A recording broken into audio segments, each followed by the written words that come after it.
We're on. We're on. Right. Joining me, Mr. Jeb Johnston, who has got we've got like mirroring images here of mics going on. So, so, You've but got way better hair though. I'm trying to keep hold of it. But, um, welcome. Thank you for doing this and jumping on this coaches corner for the coaches in the Apotheo community.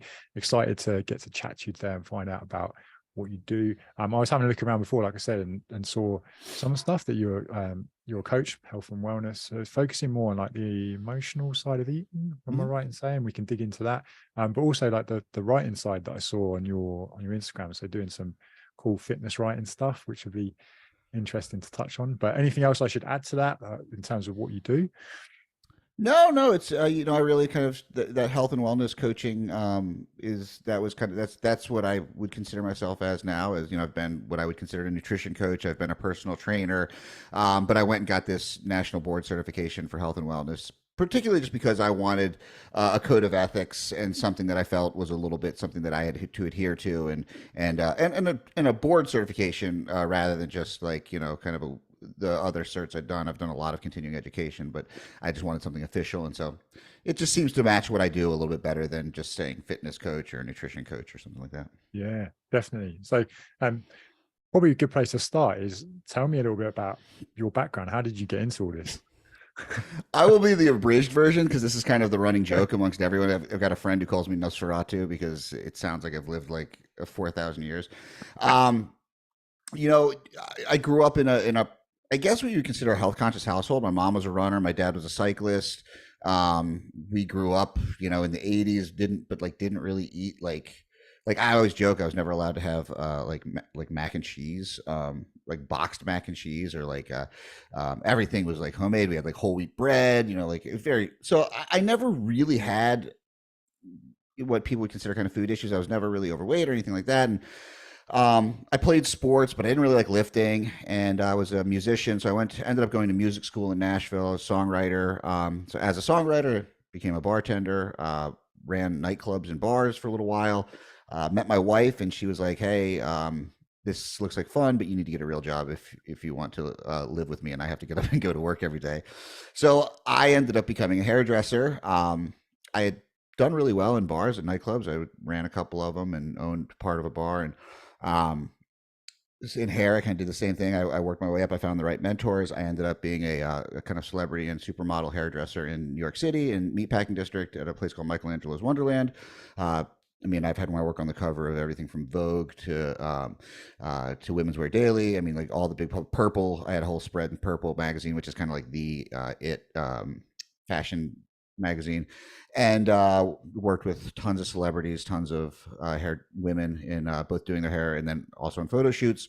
Was totally unfulfilled, and I have a history. So I don't have a history with any kind of eating disorders or anything like that, or overeating or anything, but I have a history of alcohol and drug use, and I would go on to rehab at one point and started kind of, I was like, oh, I need something else to do. And I taken a jiu-jitsu class and I started getting into fitness. So I started lifting, and jiu-jitsu kind of fell off a little bit. And in New York, I was connected with a friend of mine, Sean Heisen, got really into lifting.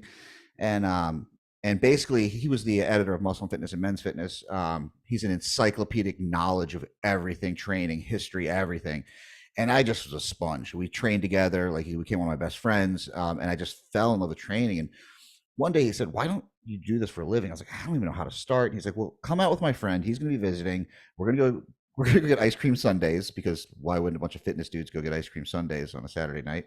And he'll give you some pointers. Well, the guy I went out with was Ben Bruno, who I think pretty much everyone knows, and he trains Justin Timberlake and Chelsea Handler, all those people. And he was like, "Hey, he's like, just go get a certification." He's like, "I don't have one, but that's just because I never got one. But you need to get one for insurance, and I'll find you a job." So I took the 3 months, got a cert, ended up not bothering him to try and help me to find a job, and just ended up kind of going and freelancing, and slowly built a business as a trainer, opened my own private studio. Then I got introduced to nutrition coaching, and I was like, I was a fine trainer. Like I probably could have gotten people fine results, but I started being friends with a lot of really great trainers, guys like Kyle Dobbs and Pat Davidson. And so like I was around these people that were just like these genius level, Mike T. Nelson, brilliant trainers, and I was like, man, I kind of suck.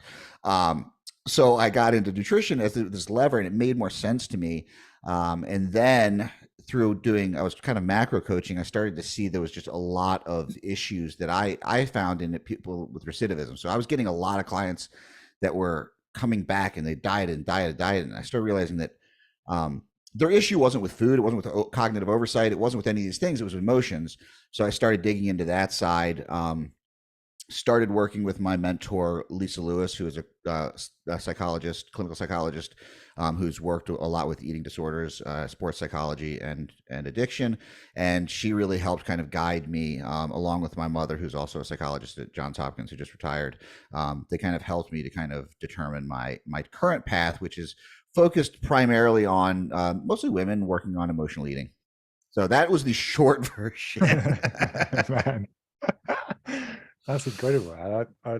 Yeah, in terms of, I can imagine. I bet there's a shed load of stories that can go with that as well. So, yeah, wow, interesting. What interesting. So, how long have you been coaching for now? Well, I changed the name of my business when I moved out of New York, but originally I started my company in 2013. It's right about 10 years. I was kind of working part-time for a few years before that. But yeah, I've been, owning my own business now for 10 years. So.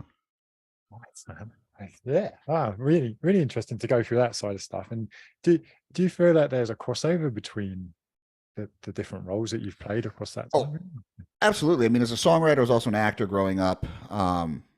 My main study was really human behavior, and I was writing stories. I had to convey emotion and stories in these 2.5, 3 minute songs, and all of my songs were very much observations of how people act in certain situations, not even knowing that. And then bartending, I mean, there's so much stuff going on there.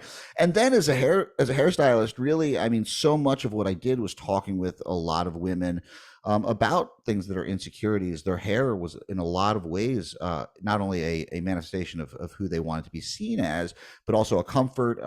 Very much, that's the first thing people see on somebody.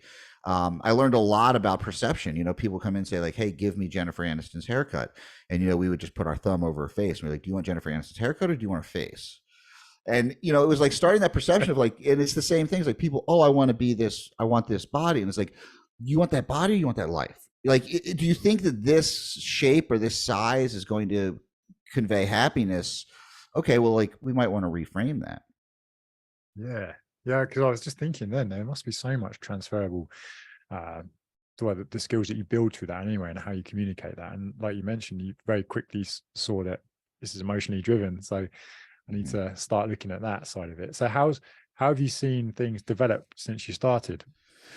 Well, the funniest thing is my mentor, the psychologist, the therapeutic model that I delved into very deeply early on was something called dialectical behavior therapy, which is an offshoot of cognitive behavior therapy, and it was developed for mainly post-adolescent women who have BPD. So they're we see a lot of suicidal ideation, a lot of cutting, so very severe. But one of the things that we saw with this is that as they age, symptoms started to drop off. So what my mentor and I started seeing, and again, I don't need to diagnose anybody. It's not my job. It's not my scope or anything like that. But what I saw was a lot of behaviors that look very similar. So the symptomology looked similar. So I said, well, hey, can we use this? Now, it turns out DBT is used for binge eating disorder. It's used for a lot of food related things. It's a behavioral therapy. But what struck me about it was very skill development based. It's not therapy as you were talking. I'm not like sitting there talking to anybody about their past. Like I tell all my clients, your past is between you and your therapist. Your present and future is where we work. And so it's able to use skills, skills on emotional regulation, skills on distress tolerance, skills on, things as simple as interpersonal relationships. Like, how do you communicate with people? And so what we see in a lot of young women with borderline personality disorders, they have a lot of trouble regulating their emotions. And so how do we move people who are very heavily on the emotive side of life and start to develop some logical and cognitive skills that balance that? And on the other side, people who are overly cognitive, how can we, start to incorporate emotion so that it doesn't derail them when they do feel it?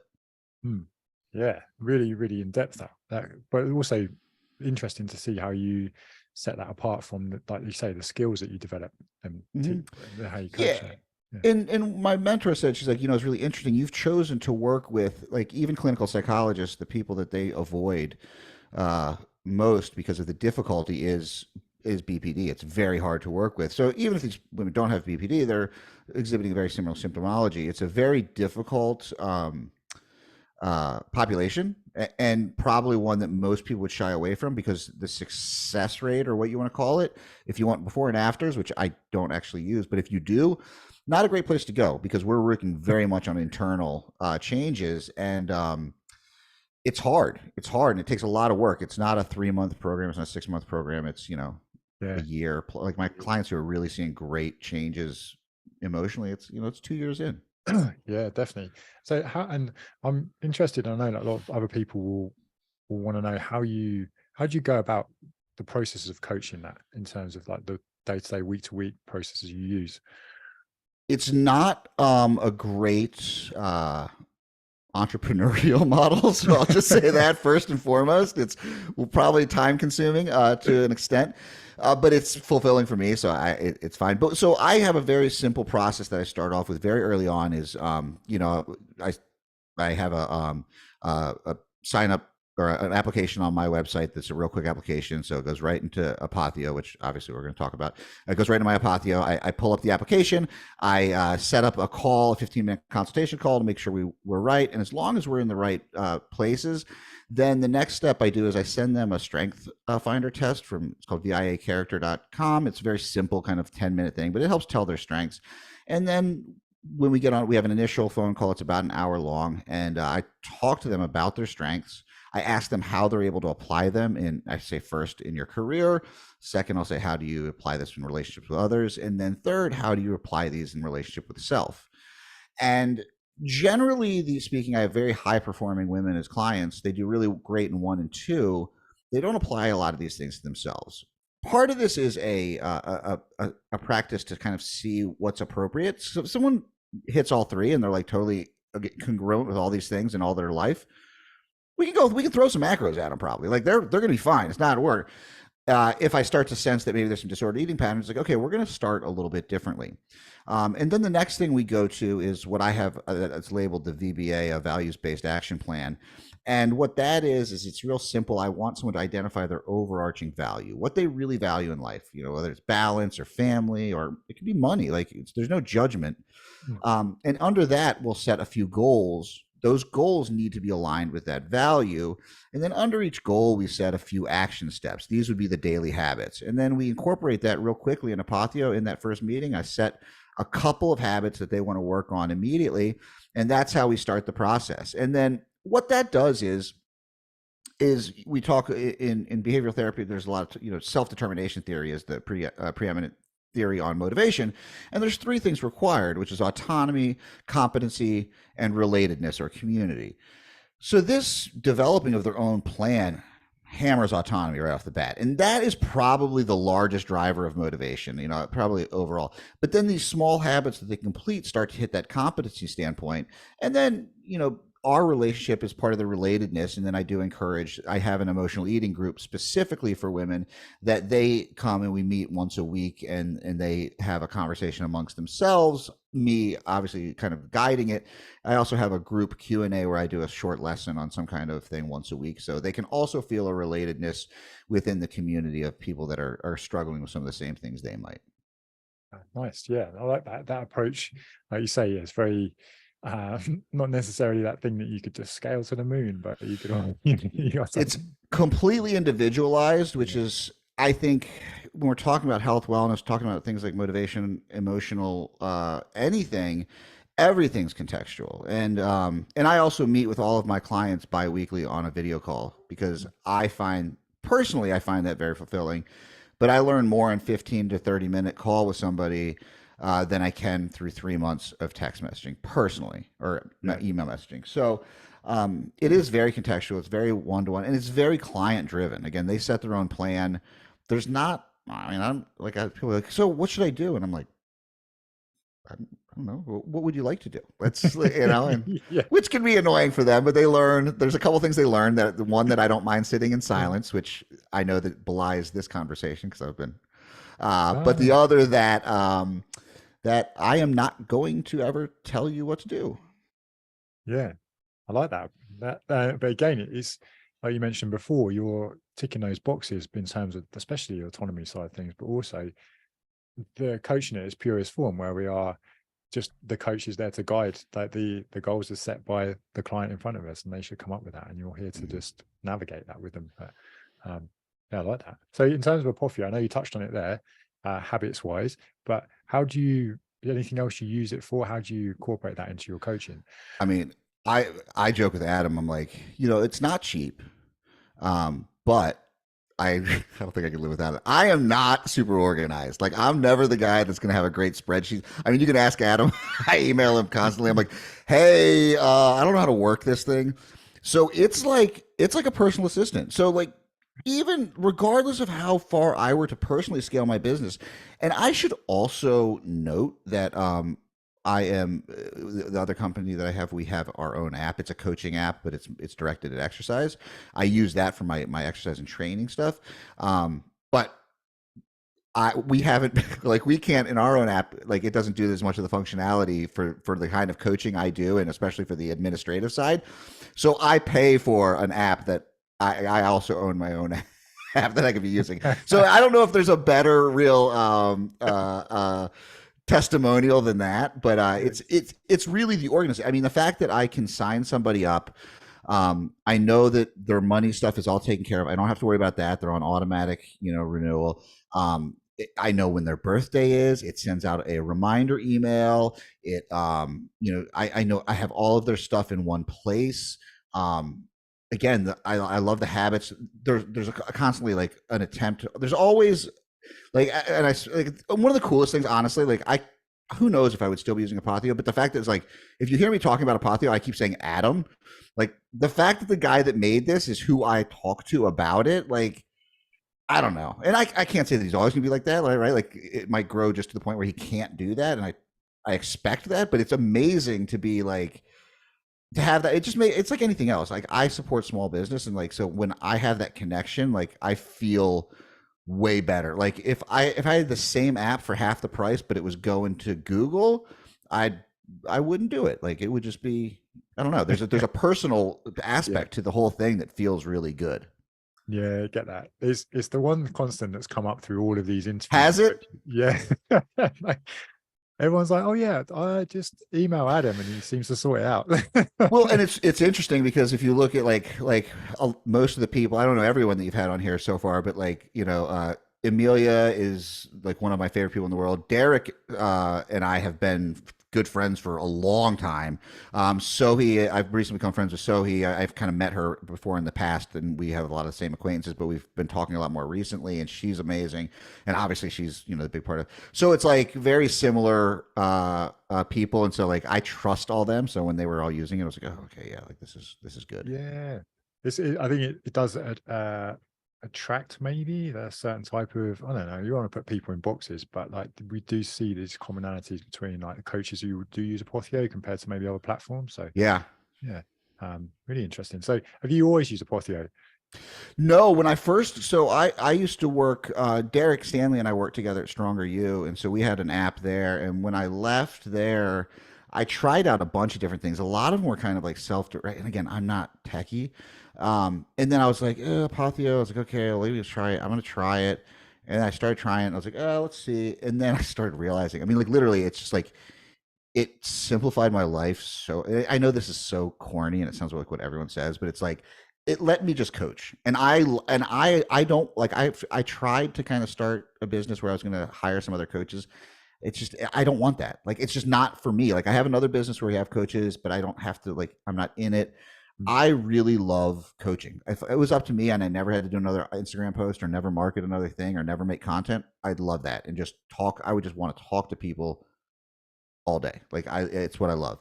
And again, as corny as it sounds, Apotheo allows me to do that. I don't have to worry about like checking up on what people owe me or what day their appointment is, or what. And I have my Calendly link is like set right in their app, so they can book right from there. I mean, there's just there's a lot for me at least to be said for that level of comfort. Yeah, and I get that as well. And you can see again, that's probably another common theme that comes up, because that quote of it just enables me to do what I want to do rather than have to worry about these other aspects is a huge lift that like just takes a lot of pressure off. Actually it's taking care of that for me. And it's funny because I run a coaching business as well, and we use Apotheo, but then we use a separate app for training because we still have the separate apps, and we've never had someone ever mention it in the past. But I just feel like there's nothing else that's capturing the data. I can't use it as well as what it does in Apotheos. Yeah, no, it does. And it's like, yeah, it's just, and again, it's simple. It's just right there. I don't know. I love it.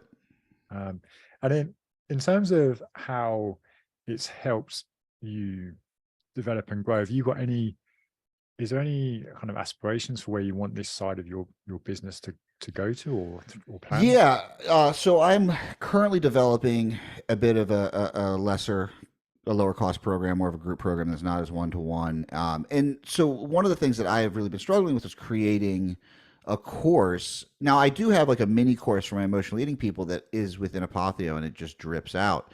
And so that's going to be the basis. Like, cause I was like, oh, should I look at these things like Mighty Networks or like some of these like, or Kajabi? Because my other business we have that I'm a part of, that I do nutrition for.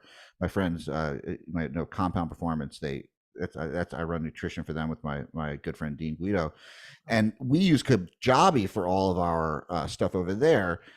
And so I was like, should I get that? But like, I find that the resource section within Apotheo works fine for what I need it for. And that's just like when I have someone new, I want it to drip lessons out to them weekly. So I have that on a drip. I'm able to house resources in there again with like, whether it be like, something as simple as like an emotion wheel or a precision nutrition chart that shows hand portions, right? Like just different little things that are useful for people. It's there. So my group program that I'm going to do is going to run, completely through that, and it'll just be a drip of like a 6-week program that'll then transfer over to just group calls weekly, and I think I'm hoping that's a good strategy. We'll see, but I think and then talking with Adam about some other things that I know that he's talked about are upcoming.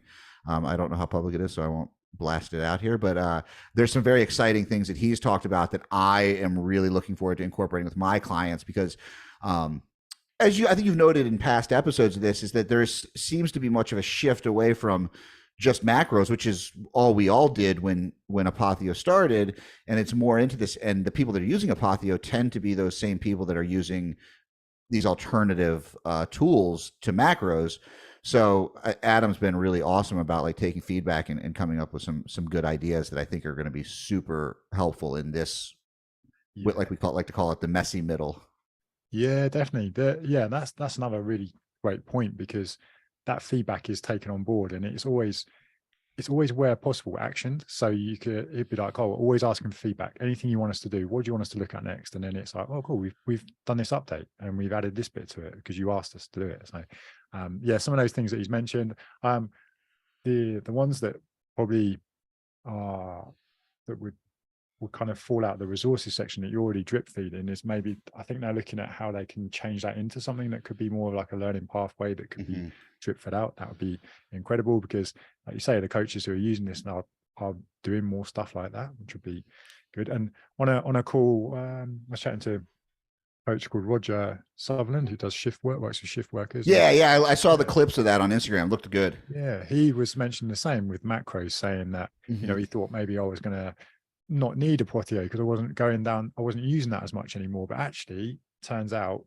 Apotheo works even better just to use for the notes, the habit sections, and all of that side of it. So, yeah, interesting on that. In terms of then, again, because I know that people will be interested in this, in how you've grown your business and where your clients come from. Obviously, I can see your stuff on social media, but do you do anything specific, or where do your clients come from? Where do they find you?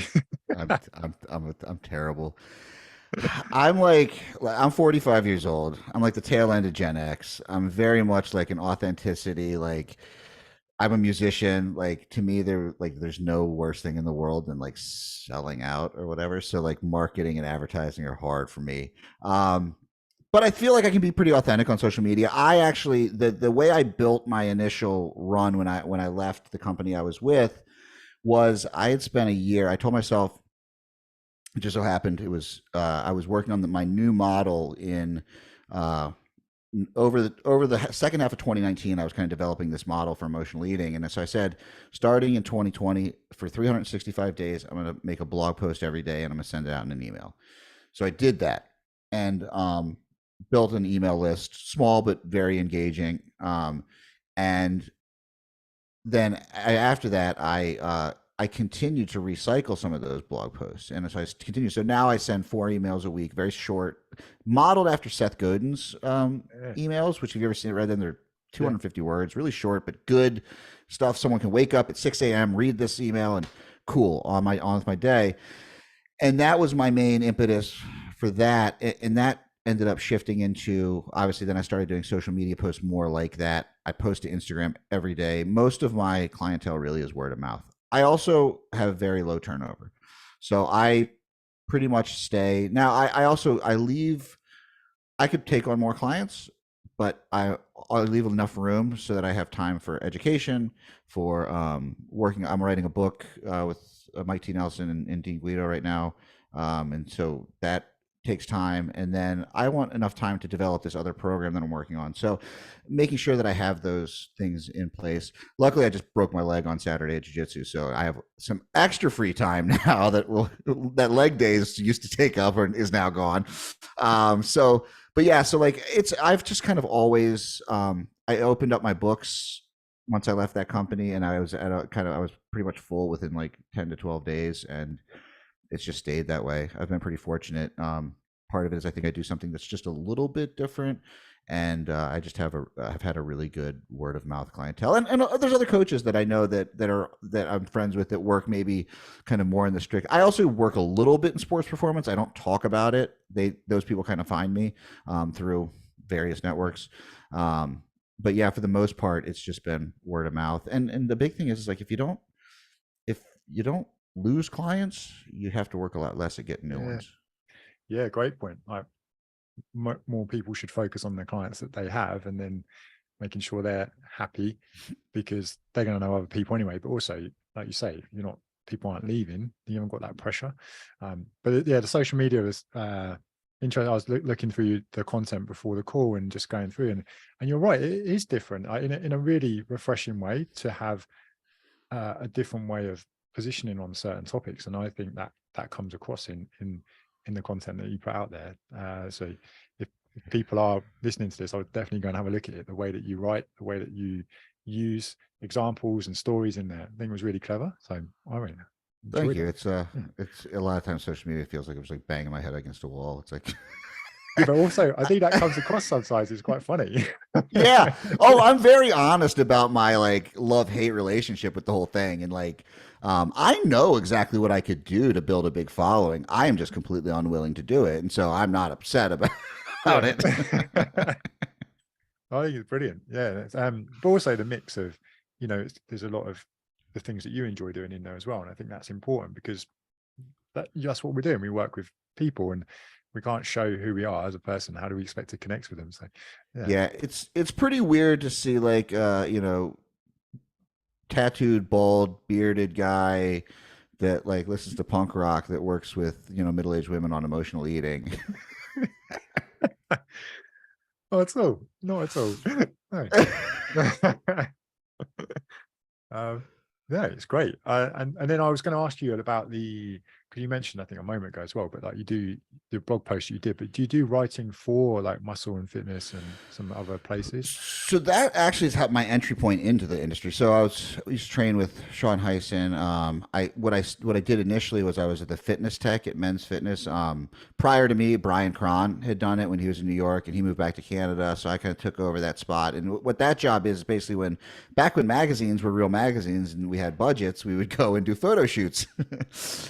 And so we go to the photo shoot, and I was basically the trainer on set to make sure that exercises would be done properly, and not just properly, but like aesthetically pleasing and in a way that the editor was happy with. So it was like I was like constantly like sending Sean like, hey, does this look good? He's like, oh no, like hey, they didn't deliver this weight, we got to substitute this, is that good? And then I went on to kind of writing some articles. I'm actually the only person, I think I'm the only person other than Arnold himself to have written an Arnold workout. So there's like a lot of like other ones, but I did the Terminator workout for I guess was it maybe there was two, it was two ago, I don't know, it was years ago.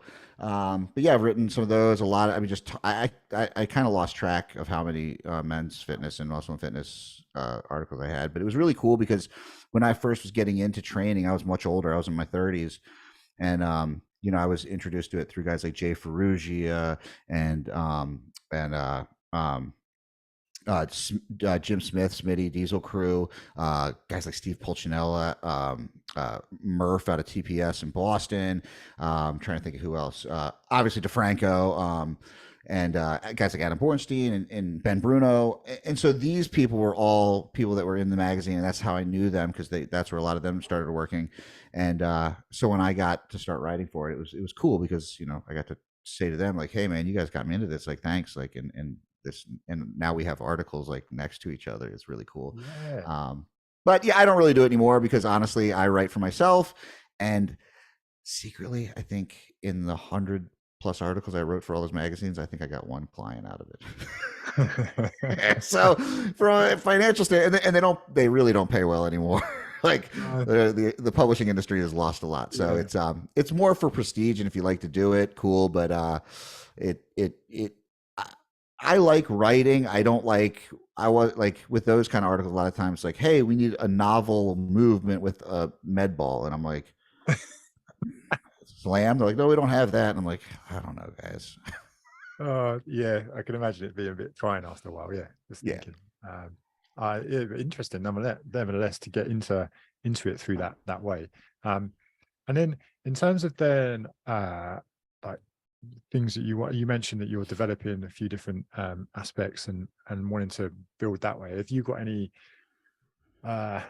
major vision for where you want this to be, or any kind of impact that you're wanting to do with it? Or, you know, honestly, like I'd love to pretend like I'm some kind of like business. Like I want to be 85 years old, be even more gray, probably a little bit balder, and still working with clients. yes, Like I would love to give, like, you know, everyone wants to make a ton of money and move to like live on the beach in Bali. Like I have no desire. Like I want to, you know, I like to travel. My wife and I go to Europe quite a bit, and you know, that's I wouldn't mind moving over to somewhere in Europe for a few years and just spending some time traveling around there. But I'd still work. And yeah, I like, it's corny. I love what I do. Sure, it's stressful. There's parts of it that I could definitely, you know, take or leave, social media in particular. But working with clients it's that, or if I retire, I'll go start a pizza truck and make pizzas all day. nice. That is definitely one of the things that I always said to my wife, that when I'd like to just have a little coffee shop that sold pizza, but then also we could play like vinyl records and just have vinyl, and then like Yeah, I'm with you. Like so this is kind of sound weird, but like it's actually a really great segue to working with clients, and the whole process of all of this stuff is I also have like a big green egg, which is a smoker, and that and vinyl are these two things. Like there's way faster and quicker ways to do this, but to me the magic of grabbing, like my wife will get me, like I remember for my birthday she got me an Exile on Main Street pressing, and she's like, oh cool, and she's like, is there a song, what song do you want? I was like, no, we don't listen to songs, we're going to listen to this album. First of all, this is the greatest, you know, probably the greatest rock and roll album ever made. We need to listen to this front to back, both sides, both discs. But there's this, it's a process. And like pizza to me is the same thing as like, or it's like Jiro Dreams of Sushi. It's like true mastery is taking something that's so simplistic and just working it over and over and over again. And I derive a ton of joy from that. That's why I do jujitsu too. Like it's, you almost never get better, but you just keep doing these things, or you never think you're getting better. I don't know. And I think I'm obviously I'm also biased because like vinyl to me is just way better than putting on Spotify. But yeah, I've never thought about it like that. I knew I can think of lots of similarities, but I never thought about that process of it being like there's more to it in terms of there's a lot more work's gone into it. and it's like when you talk about health and wellness, it's not about a bunch of numbers. Yeah. It's about your environment. It's about your relationships. It's about your emotion. That Spotify is just about like, okay, I'm just going to like listen to this song and not take it for much. But when you pick up a great album cover and you look at the artwork, and when you're a kid, you'd open it up and you'd want to read the liner notes and who produced it. Yeah. And then nowadays, you got these great records where you pull it out and maybe like, I really want to get the new Blur record because apparently it does this whole thing when it spins. But it's like there's an artistry around that. And I think what we do is so many people. I'm very evidence based. I spend a lot of time reading the science. Like most of my friends are PhDs and MDs, but there's an artistry that is lost in the whole process. And like my friend Ben House, he's a PhD nutrition, one of the smartest people I've ever met in my life. He loves that Neil Gaiman quote. It's like, make good art. And like, that's kind of my guiding light, is like every day, just make good art. Like, it's a practice. I'm not trying to win anything here. I'm trying to get better every day. And if I can constantly do that, then I'm on the right path. Yeah. Yeah, absolutely. Yeah. So many crossovers to that. And I like the way that similarity is there with music, and you can pull a lot of stuff like you say, we can get so ingrained in our, like, I need to be evidence-based, and then you can look past, actually, there's crossover between everything. And from an art perspective, it makes sense. Yeah, it's great. Yeah. Where's best if people want to come check you out, find out more about what you do, see your social media? And back to the dichotomies, the best place to find me is on Instagram at Jeb Stuart Johnston. And that's my website is foodonthemind.com, which is where my blog stuff does. I have a newsletter in there again that you can get. That's like little daily blog things. And I have what I have now. I have a nutrition guide on there for my ethical bribe, the trade for the email address. But yeah, mostly Instagram. Honestly, like Instagram, again, love-hate relationship with it, but I do feel like that I can get a lot of stuff out there. Facebook, I am on, but I avoid like the plague, because I just feel like it's become such a dumpster fire that it's not good for my own personal mental health. So I try to practice what I preach, and I do not follow or do things that I find interrupt my my positive mental attitude. Yeah. You're right. Brilliant. Great. I enjoyed that. Really good to get an insight into the way you do things. We touched on Apotheo in there, I think, a little bit, but it's fine. It's the overview of it, which is good. So thank you, man, for that. So thank you. let me just stop this.